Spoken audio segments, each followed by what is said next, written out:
मोदी जी को 10 लेटर लिखता हूँ। जब अक्ल बट रही थी मोदी जी लास्ट में थे, अक्ल उनके काम आई नहीं, क्योंकि 800 करोड़ का बिल है ट्रैवल का। उनको ये नहीं मालूम वीडियो कॉन्फ्रेंसिंग होती है। सरदार वल्लभ भाई पटेल कांग्रेस के ट्रेजरर थे, डोनेशन लेते थे, जैसे लोग अब हैं ऐसे ही पहले थे। लोगों ने उड़ा दिया, रहे तो बड़े पैसे कमा रहा। उनके कानों तक बात पहुंची, बोला भैया मैं पैसे नहीं लेता। मीटिंग बुलाई, पूछा भैया पैसे कमा के आदमी क्या करता है? अजी करता क्या है? मकान बनवाता है। बोले मैं वचन देता हूँ मैं कोई मकान नहीं बनवाऊंगा। आप सबसे मेरी गुजारिश है, आप मुझे सरदार वल्लभ भाई पटेल के मकान का एड्रेस दे दो। दिल्ली में, बम्बई में, महाराष्ट्र में, गुजरात में उस बंदे ने आधे कमरे का मकान नहीं बनवाया। मोदी जी उनकी मूर्ति पे 6000 करोड़ खर्च करके आए। हम बनाने में असमर्थ हैं। ऑर्डर गया चाइना को, किस लिए? ये मूर्ति मोदी जी ने बनवाई थी। मोदी जी कुतुब मीनार की जगह मोदी मीनार बनवाओ, ताजमहल की जगह मोदी महल बनवाओ, भारत माता की मूर्ति बनवाओ माउंट एवरेस्ट पे। पब्लिक के पैसे बर्बाद करने तो शर्मा जी से पूछो, कहाँ आपको जनादेश है कि अब 6000 करोड़ की मूर्ति बनाओगे? क्या पिछले 72 साल से हम बिना मूर्ति के जिंदा नहीं है? सरदार पटेल ने अपने जिंदगी में एक आदमी की जिंदगी बर्बाद नहीं की। उनकी मूर्ति ने 30 गांवों के 10,000 लोगों की जिंदगी बर्बाद कर दी है। कैलकुलेशन करके भेजा शर्मा जी। मैंने कहा जी ये मेरी कैलकुलेशन है, 137 साल लगेंगे इस मूर्ति की कॉस्ट रिकवर करने में। नहीं जी ये टूरिस्ट सर्किट है। टूरिस्ट सर्किट कैसे? वो है ही नहीं। सिंगापुर छोटा सा है, इंडिया इतना बड़ा है। सिंगापुर में ज़्यादा टूरिस्ट आते हैं। मैं टूरिस्ट डिपार्टमेंट में गया, अरे शर्मा जी आपको नहीं मालूम? नहीं, आप शिमला जाइए, बस से उतरिए, एक बैग आपके पास है, कुली मांगेगा 1000, दूसरा कुली आएगा नहीं। बोला सिंगापुर में ऐसा टेंशन नहीं है। लक्ष्मी जी चाइना से, गणेश जी चाइना से, होली की पिचकारी चाइना से, दिवाली की लड़ चाइना से। चाइना की होती है दिवाली, हमारा होता है दिवाला। 700 करोड़ कमा के जाता है। रक्षाबंधन की राखी चाइना से। चांदनी चौक की मुस्लिम फैमिली साल भर रक्षाबंधन की राखी बनाती थी, उनका जीवन यापन होता था। अब रक्षाबंधन की वो भी चाइना से आ रही हैं। सरदार जी, मैंने कहा जी हमारे बच्चे कहाँ जाएंगे? सरदार जी बैठे थे, शर्मा जी हम खाली बच्चे पैदा करेंगे, बाकी सब चीज़ चाइना से आएगी। मैंने कि बच्चे पैदा करने वाली इंडियन चलेगी या वो भी चाइना से आएगी? आपको कुछ आइडिया नहीं है। मनुष्य जीवन इस धरती पे सिर्फ 100 साल बचा है। प्रकृति को 1 मिलियन ईयर्स 10 लाख साल लगे थे वायुमंडल में CO2 का लेवल 200 ppm करने में। आदमी ने 100 साल में 420 कर दिया है। 3 साल से साउथ अफ्रीका में बरसात नहीं हुई है। जो खिलाड़ी गए थे भैया बाहर आ जा, टॉयलेट में पानी नहीं है। हिमालय के ग्लेशियर पिघल चुके हैं। राजस्थान में तापक्रम 54 डिग्री सेंटीग्रेड। BSF के जवान रेत में पापड़ भून रहे थे। लातूर, मराठवाड़ा, महाराष्ट्र, 100 एकड़ का मालिक घर पे ताला लगा के जा रहा है। भैया कहाँ जा रहा है? कह जी शुगर मिल में झाड़ू मारूंगा। क्यों? जी 100 एकड़ का क्या करूँ, बरसात हुई नहीं, पानी है नहीं। पिछले साल जब ओलंपिक हुए थे चाइना में तो उन्होंने कहा ये बरसात हमारा फंक्शन खराब ना कर दे, तो उन्होंने सिल्वर आयोडाइड स्प्रे करा के बादलों में आर्टिफिशियल रेन कराई थी। महाराष्ट्र गवर्नमेंट ने कल 30 करोड़ अलॉट किए आर्टिफिशियल रेन के लिए। हम कुछ जानना नहीं चाहते। समुंदर का लेवल 3.5 फुट बढ़ेगा। लाखों लाख केरल के लोगों को कहाँ बसाओगे? हवा की बात नहीं कर रहा हूँ, आर्टिक की बर्फ पिघल चुकी है। जब आग लगेगी, जब कुआं खोदोगे, बहुत सारे मैं आता हूँ जंतर मंतर। जो नई पीढ़ी है उसे 3 ही बात करती है, मैनू की, तैनू की, सानू की। मुझे क्या, तुम्हें क्या, हमें क्या, गवर्नमेंट का काम है। हम दुनिया में सबसे उल्टे क्यों हैं? स्वीडन ने कल $100 का सरचार्ज लगाया है एयर ट्रेवल पे। फिनलैंड ने बैन कर दिया, कोई हवाई जहाज से नहीं जाएगा।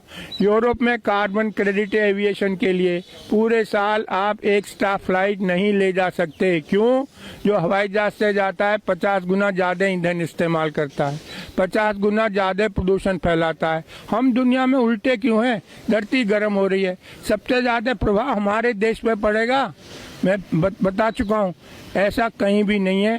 न्यूक्लियर बैन कर दिया। 3 माइल आइलैंड वो हुआ था एक्सीडेंट अमेरिका में, 30 साल से वहाँ कोई ऑर्डर नहीं है।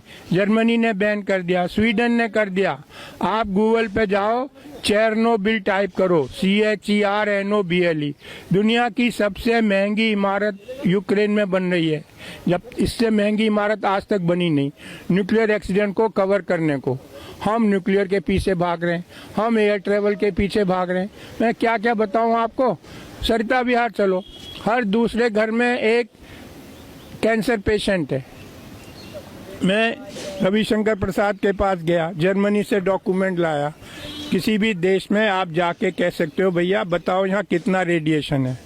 हमारे यहाँ ऐसा कोई नियम नहीं है। रविशंकर प्रसाद बोले पर्सनली आके मिलना। अबे मेरे लड़के की शादी है, मैं पर्सनली मिलूं? हम वहाँ लो कॉस्ट रेडिएशन लगानी है। मैं उनके पास गया, टावर वालों के पास। अरे शर्मा जी 10 टावर, 30 सिक्योरिटी वाले, 30 ऑपरेटर, 10 जनरेटर, सबकी छुट्टी करके एक टावर लगा दी। भैया आप लोग 1000 गुना रेडिएशन टॉलरेट करने को मजबूर हो। डॉक्यूमेंट है मेरे पास, जयपुर और बम्बई, जब से ये टावर लगी 6 लोग कैंसर से मर गए।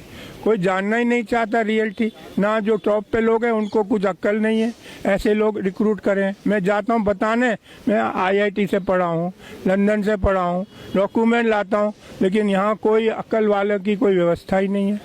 मोदी जी क्यों 800 करोड़ खर्च करते हैं ट्रेवल पे? पता नहीं वीडियो कॉन्फ्रेंसिंग हो सकती है 6000 करोड़ मूर्ति पे। गरीब देश का पैसा। 3 साल का बच्चा रोड पे पेन बेच रहा है। अरे 6000 करोड़। भाई हमें आज़ाद हुए आज 70 साल हो गए। दुनिया के 40% अशिक्षित मेरे देश में रहते हैं। क्यों? क्योंकि हमने कुछ किया ही नहीं है। रशियन रिवॉल्यूशन हुआ था, कम्युनिस्ट पार्टी का डिक्टेट था, ईच वन टीच वन। दुनिया के 55% कुपोषित बच्चे मेरे देश में रहते हैं। क्यों? आदमी माँ के पेट से पैदा होगा कि आम के पेड़ पे लगेगा। 52% फीमेल आर एनीमिक। नई पीढ़ी स्वस्थ कैसे पैदा होगी? गुड़गांव में रहता हूँ, फोर्टिस हॉस्पिटल में एनीमिया क्लिनिक खुलवाया है, डॉक्टर राजेश भार्गव इंचार्ज है। इतना दुख है आपको बताते हुए, गुड़गांव में 76% गर्ल्स आर एनीमिक। 76% लड़कियों के बॉडी में 3 से 5 ग्राम खून है। इस पे कौन काम करेगा? कोई मेरे चुप करा देते हैं। शर्मा जी ये डिस्कशन है, क्यों नहीं है? खाली हम नीरव मोदी डिस्कस करते रहे। मैं आपको मलेशिया का बताता हूँ। एक आदमी ने अखबार में पढ़ा कि हमारी गवर्नमेंट पे इतना लोन है। ऑर्डिनरी आदमी, कोई बड़ा सेलिब्रिटी नहीं था। उसकी कटिंग लेके वो घर घर गया, लोगों को बताया, चंदा इकट्ठा किया, मिनिस्टर को दे के आया कि भाई ये सरकार ये लोन उतारो गवर्नमेंट का। एक हमें नीरव मोदी सरकारी पैसा लेके भाग गए, मेहुल चौकसी सरकारी पैसा। कितना अंतर है हम में। मलेशिया का ऑर्डिनरी आदमी चंदा इकट्ठे करके लाया लोगों से और गवर्नमेंट का फॉरेन लोन उतारा। यही मैं कह रहा हूँ, इसको आगे बढ़ाओ। मुझे रोक लेते हैं लोग कभी, मैं डरता नहीं हूँ भाई। मैं नई पीढ़ी को बताना मेरी ड्यूटी है। मनुष्य जीवन इस धरती पर सिर्फ 100 साल बचा है, हमको इस पे बात करनी चाहिए। अभी 200 कंट्रीज के लोग आए थे, ग्रेटर नोएडा में मीटिंग थी। 1.5 डिग्री टेम्परेचर बढ़ेगा धरती का। ट्रम्प बाहर हो गया अमेरिका का जो है प्रेसिडेंट, क्योंकि उसे पैसा देना पड़ता सोलर लगाने के लिए। अब 2 डिग्री बढ़ेगा, ना हमें खाना मिलेगा ना पानी। मैं चाहता हूँ आप लोग मेरी बात सुनो, ये साइंटिफिक फैक्ट्स हैं, कोई मेरी अपनी बनाई बातें नहीं है। हर एक को पूरी मनुष्य की सृष्टि इस धरती से खत्म होने के कगार पर है, यदि हमने कोई एक्शन नहीं लिया। धन्यवाद।